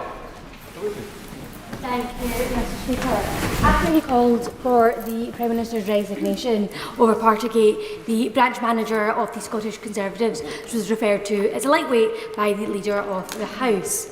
I simply ask, how does the Prime Minister think he can maintain his position and continue to issue rules and advice on COVID when he can't follow the rules himself? At some point you do. Mr. Speaker, I don't agree with her with the greatest respect, and she will have to wait to see whenever the inquiry concludes. But Mr. Speaker, I think that the work on rules and guidance, which we've done together with our friends and partners in the Scottish administration, has been exemplary, and it's helped this whole country to come out of COVID faster than any other European country. Siobhan Bailey. Thank you, Mr. Speaker. I welcome my right honourable friend's statement today, particularly about masks, and I hope they never ever return in our schools. But sadly, it felt to many of us that were concerned about the Plan B measures that there was no learning from the last 2 years, and we've had the impact on businesses, including my beloved wedding sector, has been quite serious, with fears about the next winter already affecting bookings. Will my right honourable friend confirm that we're learning from facts and not just models to give confidence that our response to the next variant, because it will come, will be assessed accordingly? Yes, Mr. Speaker, and if she wants to look at other European countries, I share her enthusiasm for the weddings industry and business. It's a fantastically important business and a massive employer in our country. But other European countries, I hesitate to make this point again, Mr. Speaker, have been in a far worse state when it comes to the closures and the restrictions they've been forced to impose. I'm thrilled that we've been able to open up in the way that we have and get people married in the style and pomp that they want. Murray River. Thank you, Mr. Speaker. Mr. Speaker, Prime Minister, there is a group of vulnerable people who are not able to receive the booster. They've inquired through the CCGs, the doctors, NHS England. There is a blockage in the system. They've had 3 injections, but the 3rd one doesn't count as a booster. And they were told they'd get the 4th, but they cannot access it. Please intervene and get people talking to unblock this. Prime Minister. I thank her very much, and we're working fast to unblock it so that the people get the 4th jab as fast as possible. David Johnston. David Johnston. Thank you, Mr. Speaker. Can I warmly welcome my right honourable friend's statement today? Can I ask him if he will not just remove the work from home guidance, but actively encourage people to return to the office? Because it's not just good for the economy, it's particularly important for younger workers who can't get the skills, experience and networks they need by working from home. Prime Minister. Yes. Well, Mr. Speaker, I do agree with that, and I think that actually across Whitehall we need to show a lead and make sure that we get back to work, everybody gets back to work. It is safe to do so, provided everybody exercises the due caution that I've set out today. But I entirely agree with my honourable friend. Mick Whittle. Thank you, Mr. Speaker. We are mercifully in a much better position today than we were this time a year ago, and that's thanks to the heroic efforts of the NHS in roll-out vaccinations. But just 9% of people living in Africa have been vaccinated against COVID-19 to date. Does the Prime Minister agree with me that the UK is failing to honour its humanitarian obligations to the poorest countries in the world, and will he commit is government to support a waiver of intellectual property rights on COVID-19 vaccines. Prime Minister. I agree with him, Mr. Speaker, about the importance of vaccinating the world. No one's safe till everybody's safe. That is clear. And we must get more vaccines to Africa in particular. I've talked to colleagues in African governments, African leaders, about what we can do to have more fill and finish in Africa, what we can do to encourage Africa's own supply of vaccination. Now, that's the best long-term answer. But what we need to do in the meantime is donate our vaccines, which is what we're doing. The UK is donating 100 million, as I told the House earlier, by June, but also to continue the rollout of the AstraZeneca jab, which, don't forget, has basically been underwritten by the British state in the sense that it is delivered at cost, thanks to the deal that we did. And that's in addition to the £548 million that we've given to COVAX and the investment in Gavi as well. So the UK, I think, has a proud record on vaccinating the world, but there is clearly much, much more that the world needs to do, and I agree with him about that. Right. Welcome for the return to Plan A from me, Mr. Speaker. I hope it is irreversible this time. Now, the Prime Minister knows our young people have missed out on so much, and now they face punishment for doing the right thing when it comes to travel, especially our teenagers. They cannot prove, Prime Minister, that they've had 2 jabs on the NHS app if they're under 16 because they can't access it. Even if they can access a sort of cumbersome process involving a letter from the NHS, those with 1 jab and a recent infection, they cannot prove that at all. That effectively grounds them. Now, Prime Minister, half-term is coming. Family memories are now, they're not at some point in the future. Please, can we urgently, with the Health Secretary sitting next to him, find a way that teenagers are treated with fairness and parity with their parents on these important issues so they can get on with their lives with their families? Minister. My honourable friend makes an extremely important point about young people and vaccination. I do think that people need to appreciate the value of vaccination for ease of travel, particularly boosters, but it should be as simple as possible for young people. I totally agree with him about that. I know that my right honourable friend will make a statement in the next few days about what we propose to do. Thank you, Mr. Speaker. I want to quote the words of my constituent Stephen Booth, who says, "I wish to add my name to the angry voices regarding the conduct of politicians who broke the rules during lockdown, but especially that of the Prime Minister, who demanded we follow the rules, which we did to the letter, whilst completely disregarding the rules themselves. This is one scandal too many." Mr. Booth and other constituents will now have no confidence in the rules or the public health messaging from this Prime Minister, and that is a serious failing.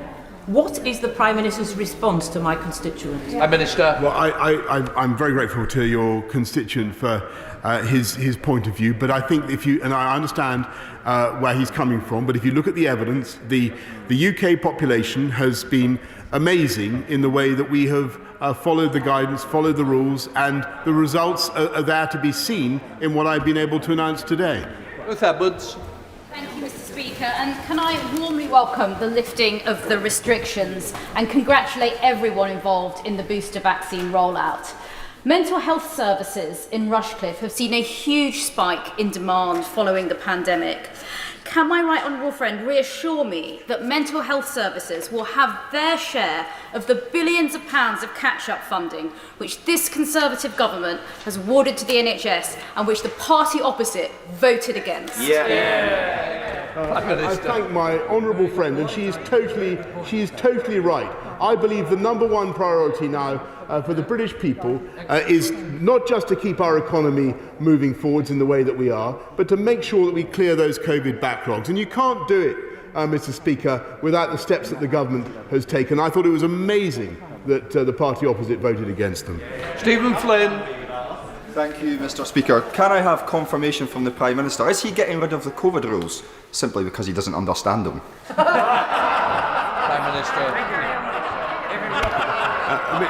Mr. Speaker, we're able to make progress on the COVID rules and to get rid of them because of our deep understanding the pandemic, and I thank him and I thank all our Scottish colleagues for the way they've helped to communicate what we're doing in such a way the British people across the whole of the UK has been able to move forward more or less together, so that the differences between us are far smaller than the similarities, and I'm very proud of that. Trebadley. Only this morning I received an email on behalf of deaf pupils who have been so disadvantaged by forced mask wearing in schools. But for this Prime Minister, we would have had far more severe lockdowns and restrictions. So may I say to him, please, Prime Minister, remain true to your instincts. Please sweep away all these remaining controls like isolation, which are crippling the NHS. And may I say to him, lastly, to paraphrase Leo Amery, for God's sake, keep going. Thank you. Well, that's right. I haven't sat here quite long enough. Or indeed nothing like long enough in my view. But Mr. Speaker, yes, I think he's quite right about schools, and it is incredible. It is very important to keep them going. But also, I think that masks do erode our ability to educate properly and to learn properly, and I'm glad that they're going. Emma Lilbert. Thank you very much, Mr. Speaker. Today, the Department for Health and Social Care, the Royal College of Nursing and others have rightly raised concerns regarding what they refer to as the rationality, proportionality and recklessness of mandatory vaccination for NHS staff. With approximately 100,000 vacancies already, does the Prime Minister think that come April, sacking over 70,000 NHS staff will increase or decrease the pressures on our NHS? Prime Minister. I hear her point, and many other colleagues have made this point today. And I'm glad that the numbers are going up, but actually her front bench doesn't agree with her. They do agree with the policy that we've, as far as I understand their position. I just repeat, I do think it is the duty of healthcare professionals to get vaccinated. Miriam Cates.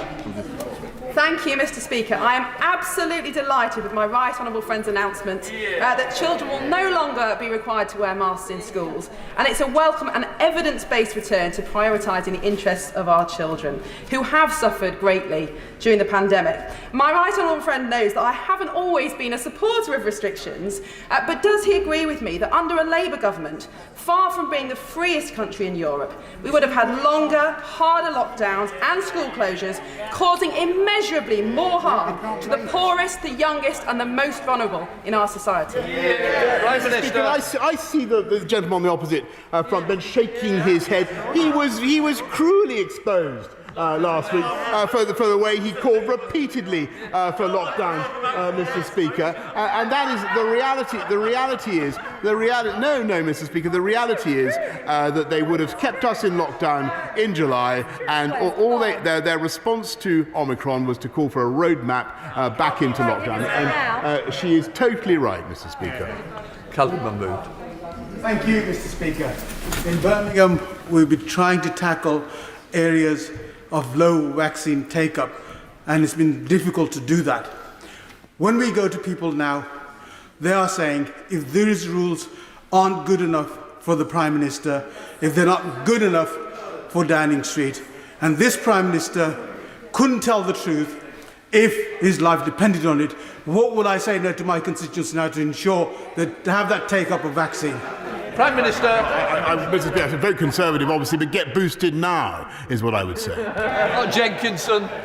Thank you, Mr. Speaker. Can I thank my right honourable friend for standing firm immediately before Christmas in the face of much pressure from the opposition for further restrictions and to effectively cancel Christmas. It's due to his instincts that we're the freest country in the Western world. And we're the one leading the way in showing the rest of the world how to live with COVID. Throughout the pandemic, we've had masks in schools in Cumbria, even when the guidance did not recommend them, to no effect on case rates when kids started mixing again. And in fact, as proven by the Leader of the Opposition, who has been struck down by COVID a number of times, despite allegedly wearing his mask. Can my right honourable friend confirm to me that the guidance will go further than not just requiring, but will remove masks, the option for masks in schools completely. Minister.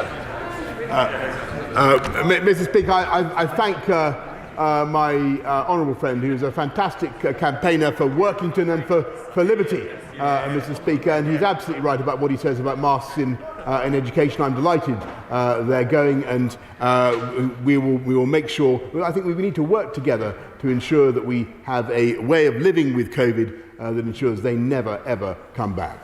Neil Hanby. Thank you, Mr. Speaker. Early in the pandemic, the government banged the fist on the table and demanded that the UK diagnostic sector respond to the challenge ahead. The industry responded, and their reward was to be ignored and sidelined, because contracts there came none.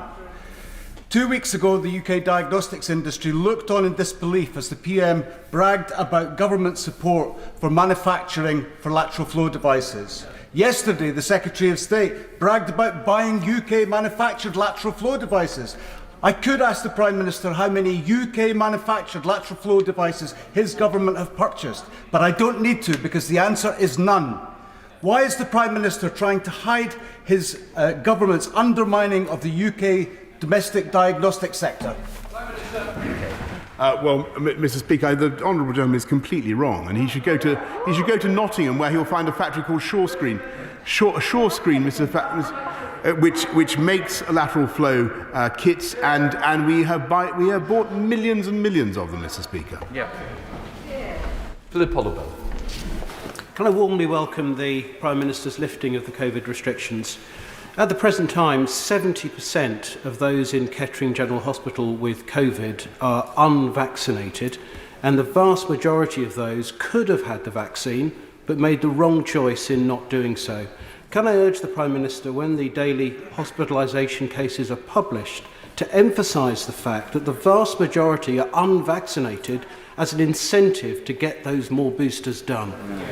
Prime Minister. Yes, Mr. Speaker, I thank him. He's spot on. He's absolutely right in what he says, and I've tried to draw repeated attention, Mr. Speaker, in what I've been saying, to the sad fact that 90% of people in ICU have had no booster, Mr. Speaker, and I think 66% of people have had are unvaccinated at all. Omicron is not a mild disease for everyone, and it can be particularly nasty if you're not vaccinated. Ray Morris.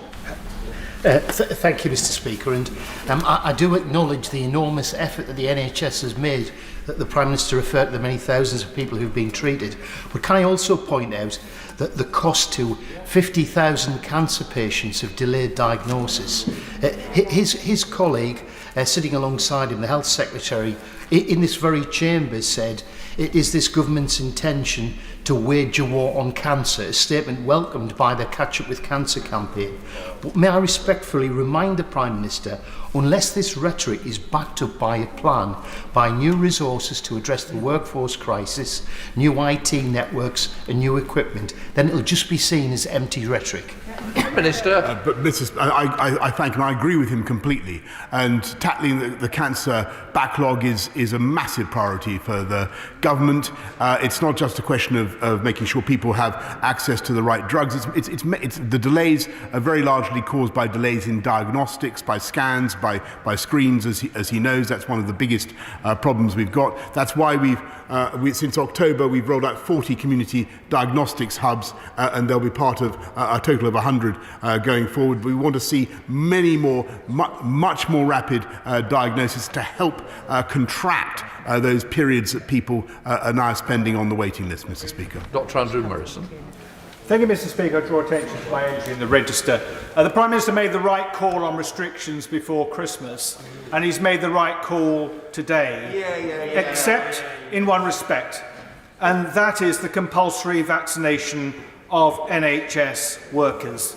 Given that leaked advice to ministers has said that is neither rational nor proportionate, given what we now know about Omicron and its behaviour, will he think again before redundancy letters start going out as from the 3rd of February?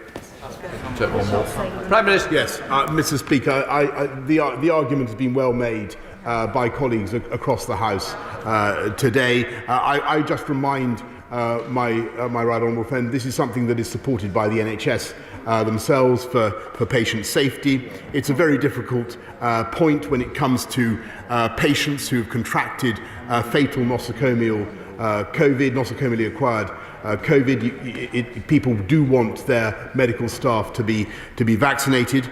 I would just repeat what I've said throughout the afternoon. I do think it's the responsibility of all healthcare professionals to be vaccinated, and I hope that's a view that he shares as well. Janet Day. Thank you, Mr. Speaker. Parents and carers are concerned about their child's safety and protection from the virus.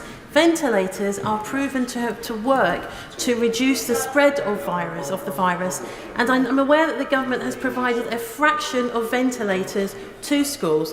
But can the Prime Minister confirm and say when ventilators will be provided in schools up and down our country, all schools up and down our country? Yes, Prime Minister. I thank her very much. Yes, from memory, Mr. Speaker, we've supplied 350,000 CO2 detectors, and we're also supplying, I think we're supplying 7,000 ventilators, Mr. Speaker. I realise that doesn't cover every school in the country, but on the other hand, not every school in the country does have a severe problem with it, and many schools are dealing with it, in my experience, with a great deal of practicality and common sense.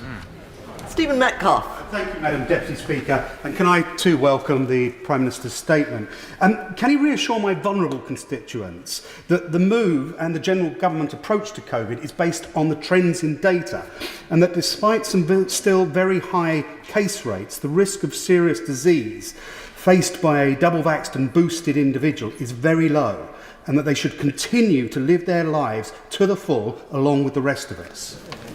Prime Minister. Yes, yes, Mr. Speaker. I think my honourable friend is completely right, and I think that COVID has caused a great deal of apprehension across the country, particularly amongst vulnerable people, in my experience. And it is important as we go forward and we recover our freedoms that they, in particular, regain the confidence to live their lives to the full as we would all want. Hilary Benn. Thank you very much indeed, Madam Deputy Speaker. Following the Department of Health's discussions with the Information Commissioner, is the Prime Minister satisfied that NHS employers will have access to all the information they require in order to ensure that all of their staff have indeed been vaccinated? Working closely. Prime Minister. Yes.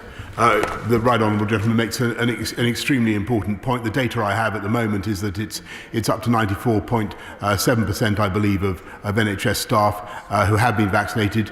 That's a great improvement, but we've got to make sure that we cull all the data as fast as possible, and we work with all the NHS trusts to get that data as fast as possible. I think one of the big things we've learnt in this pandemic is that data needs to be much more accessible, faster to the Department of Health. Yeah. Alberto Costa. Thank you, Madam Deputy Speaker. Had we listened to the opposition, it would have had a catastrophic effect prior to Christmas with the restrictions that the shadow member was asking for.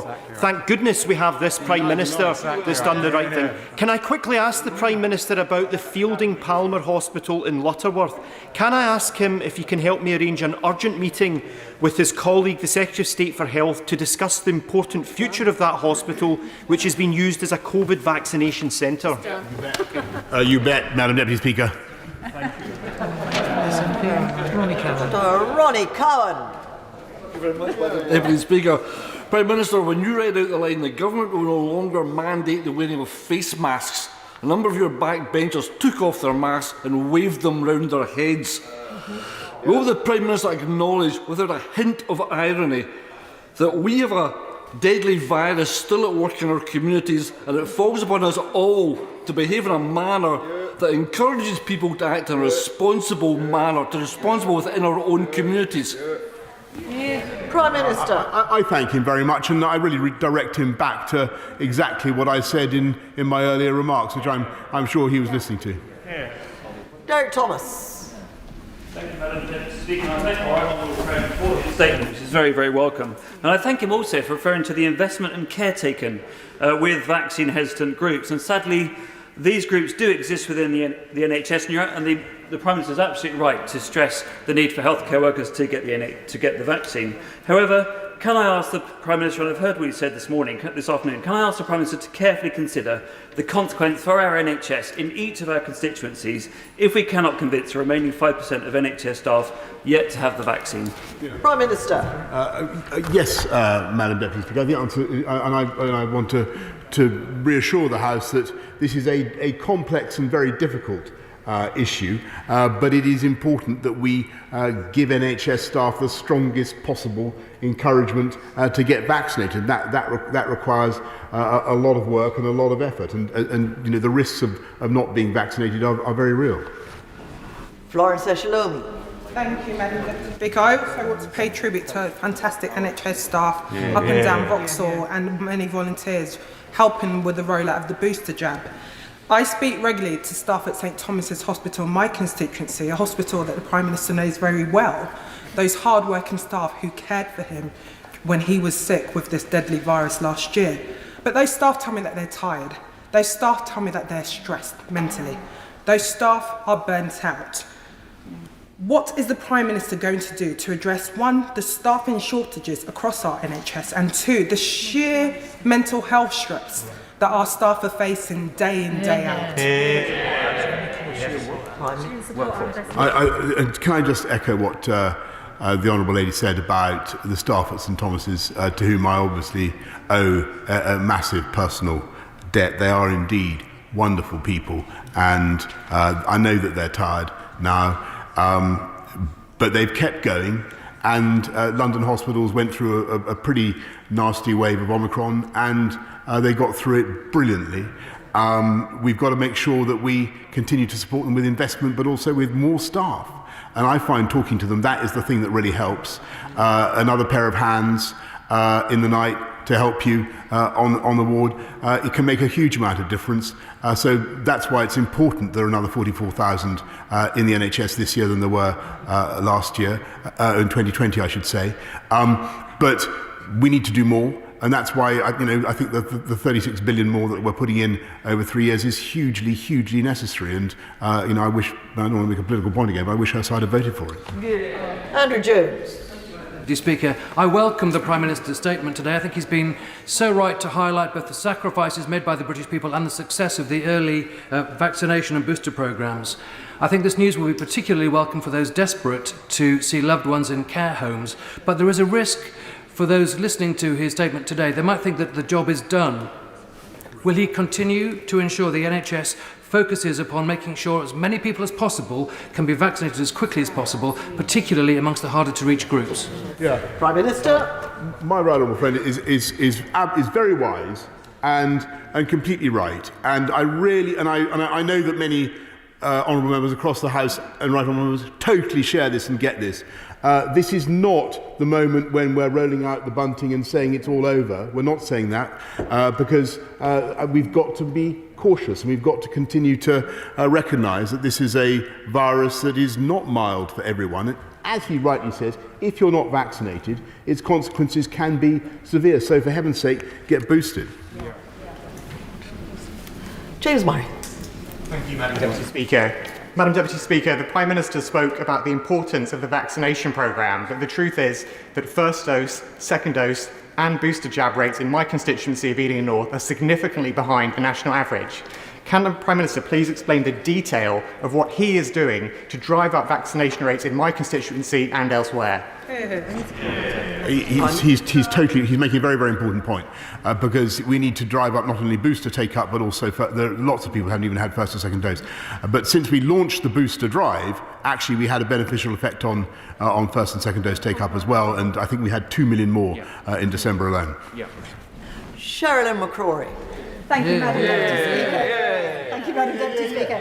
I thank the Prime Minister for his statement today, and I'm sure it's going to be welcomed by the people across Cornwall.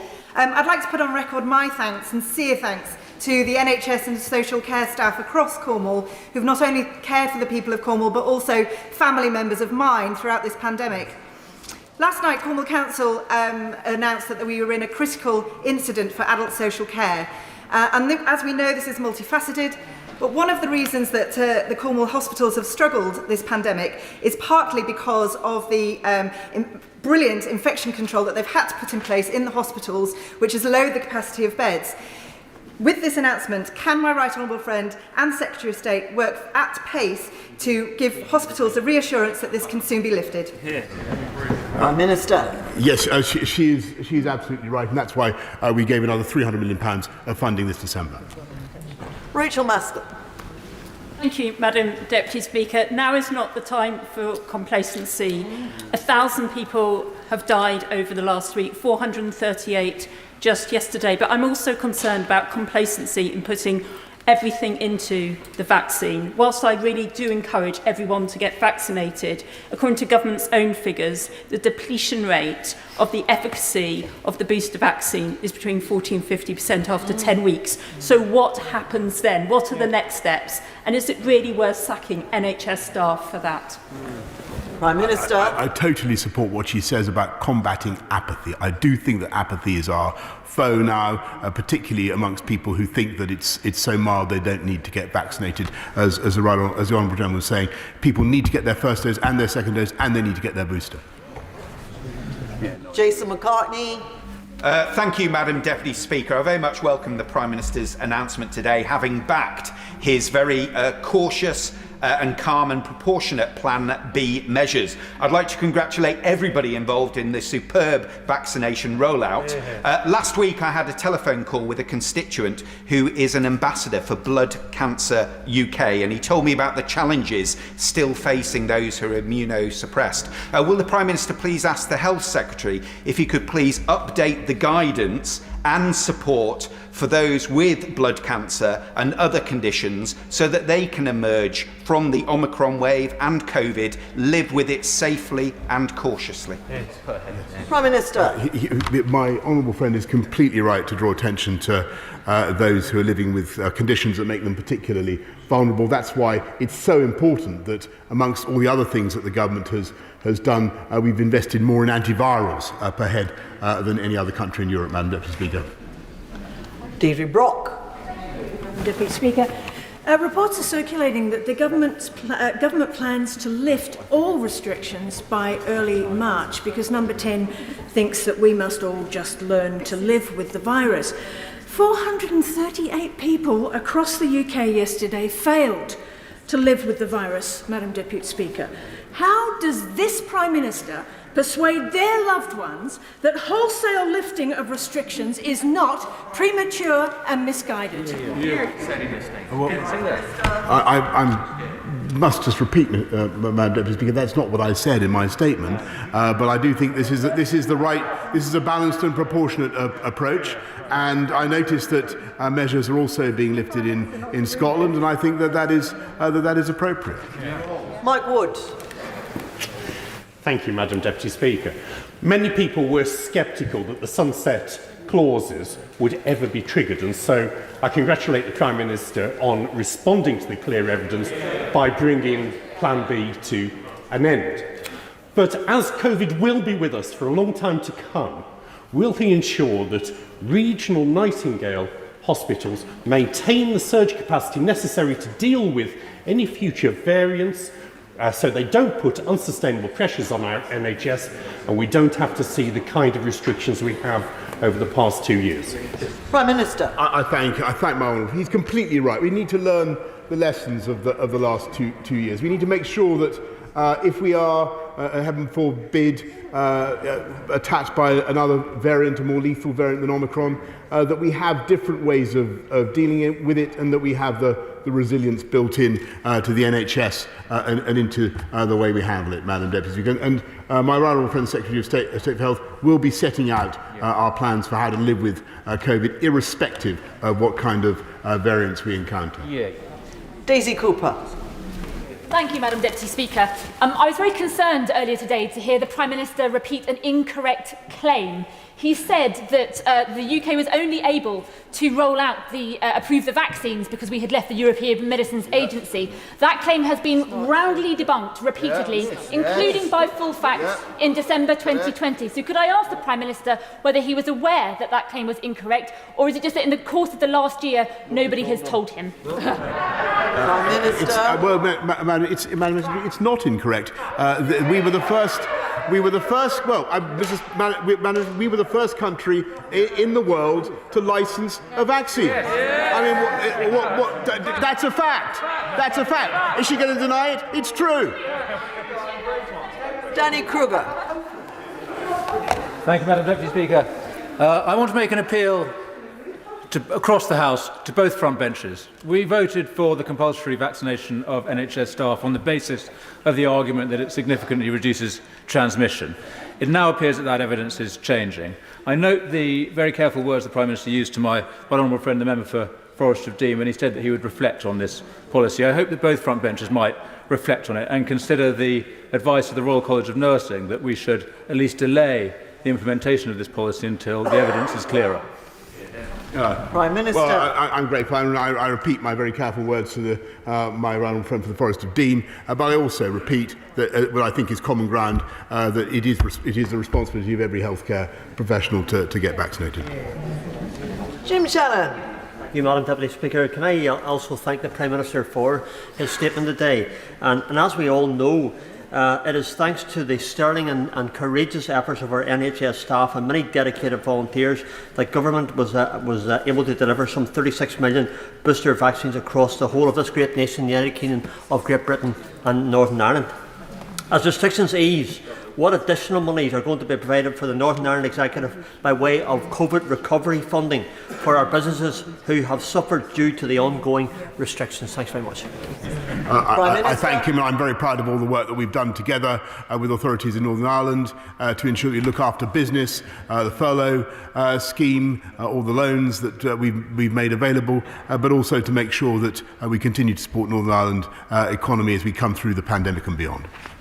Scott Benton. Thank you, Madam Deputy Speaker. Last summer, the government's decision to remove all COVID restrictions and to reopen society was proved correct, and the decision to resist all calls for further restrictions before Christmas, craved for by the opposition, has again been proved correct. Does the Prime Minister agree that whilst those on the opposition benches dither, delay and opine in hindsight, on COVID, this government gets the big calls right? Prime Minister. Yes, I thank him for that excellent summary of what I was trying to say in my response to the gentleman opposite. I mean, you know, it would have been a great thing, would have been a fine thing throughout this pandemic to have had useful advice and cooperation from the opposition. We didn't get it, but I think we've taken the right decisions on the whole, and we've got the big calls right. Dave Dugan. Thanks, Madam Deputy Speaker. I'd like to take this opportunity to thank staff at NHS Tayside, but also the Angus Health and Social Care Partnership for the tremendous work that they've done. But if you look at the COVID heat map as of the 18th of January across the United Kingdom, of the 4 categories, almost all of England is in the top 2 infections per 100,000, whereas all of Wales and all of Scotland is in the bottom 2. So why is now the time to reduce control measures in England? Is it on the basis of public health advice? Or is the Prime Minister having to kowtow to the febrile ambitions of his backbenchers on whom his future now depends? Prime Minister. Well, really, Madam Deputy Speaker, that's a complete travesty. You look at the numbers, I think even the front bench opposite, I think, have accepted. They're going down in all age groups across the country. And what's so interesting is that hospitalisations have not only stabilised but started to come down. That's been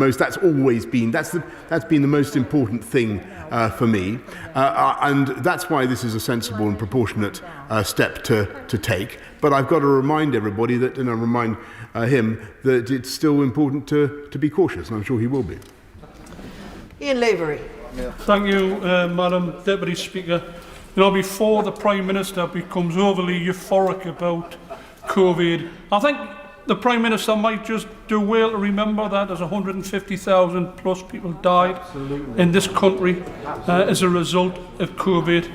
And of course, yesterday, 438 people died as a result of COVID. In my constituency on December the 9th, Prime Minister, when you introduced Plan B, the rate per 100,000 was 412.6.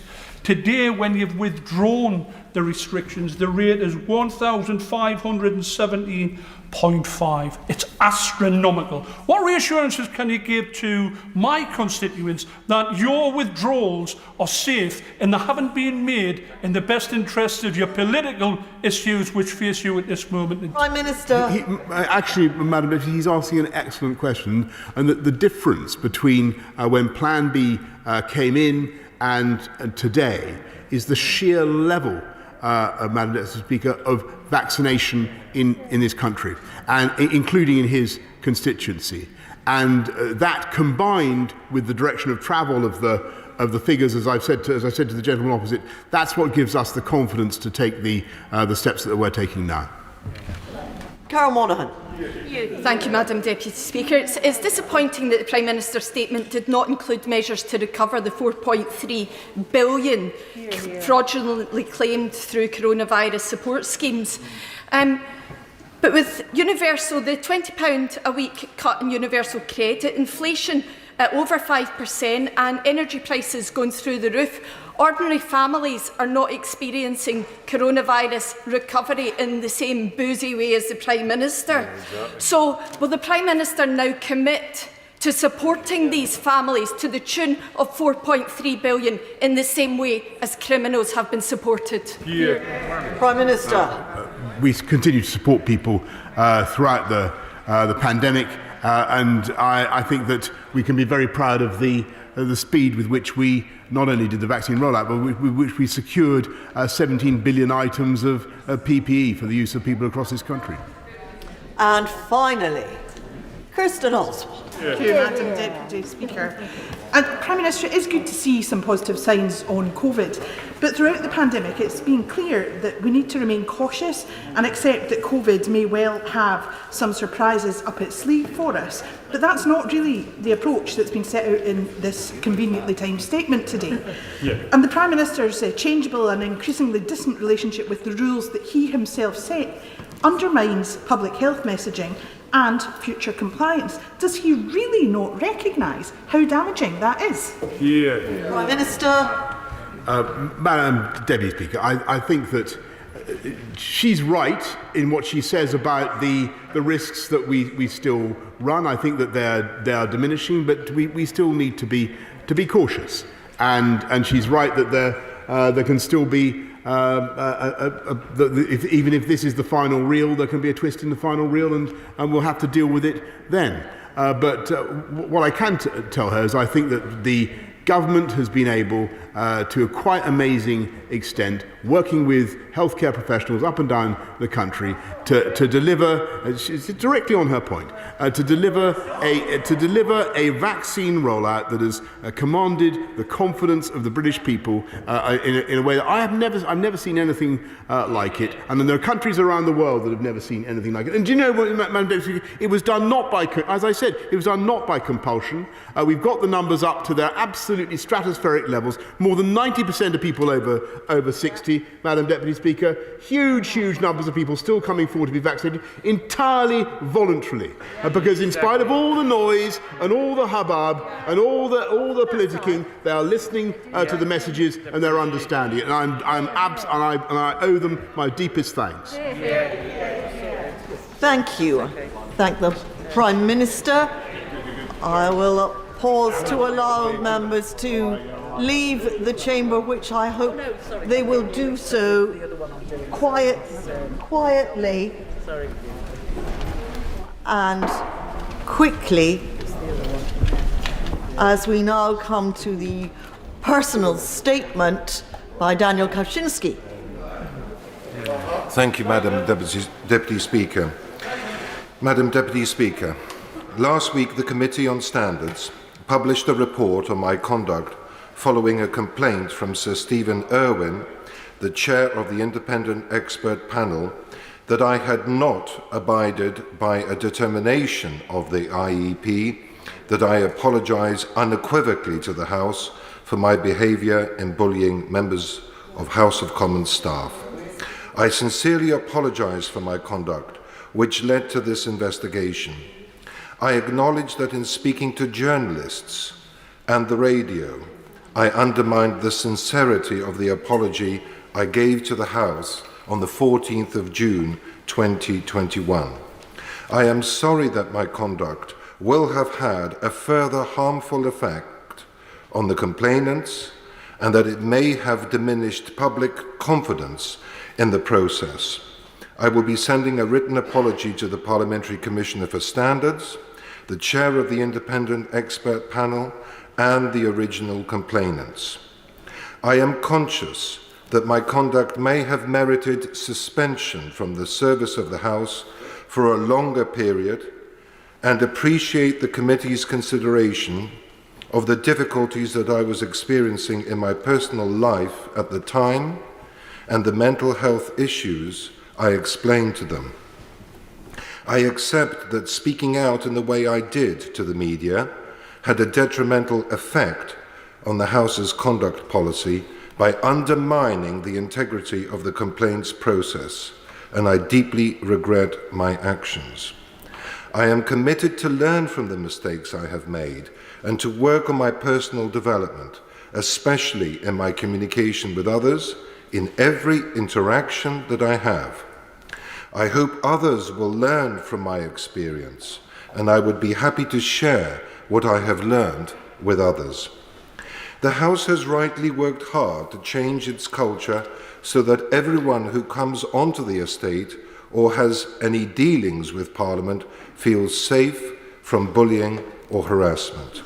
I want to do everything I can to assist in that, and I regret that my actions fell short. Thank you, Madam Deputy Speaker. Thank you. Point of order, Zara Sultana. On a point of order, Madam Deputy Speaker, and I have informed the member for Calder Valley that I will be referencing him. In July 2020, the member for Calder Valley told LBC that, and I quote, sections of the community are not taking the pandemic seriously. When asked if he was talking about Muslims, he said, of course. When challenged, he refused to apologise. We now know that just a few weeks earlier, the Prime Minister attended a boozy party in Downing Street and number 10 staffers were wheeling suitcases of drink to work. But I know that the member for Calder Valley hasn't condemned that behaviour as not taking the pandemic seriously. This weekend, a member of the public wrote to the member for Calder Valley, copying me into that email, raising her concerns about his comments. He replied, not apologising for his divisive remarks, but by insulting me instead. So, Madam Deputy Speaker, can you advise me on how to bring the member for Calder Valley to the Chamber to apologise, not just for insulting me, but more importantly, for his offensive slur against British Muslims? Well, I thank the Honourable Lady for her point of order and for having given me notice that she intended to make it. It will be obvious, of course, that the Chair is not and cannot possibly be responsible for the content of members' correspondence with members of the public. And I can understand why the Honourable Lady is upset at this exchange. I would simply say that all members should bear in mind the words in Erskine May that good temper and moderation are the characteristics of parliamentary language. And of course, when one is acting in a capacity as a Member of Parliament, parliamentary language extends beyond this chamber and this House to correspond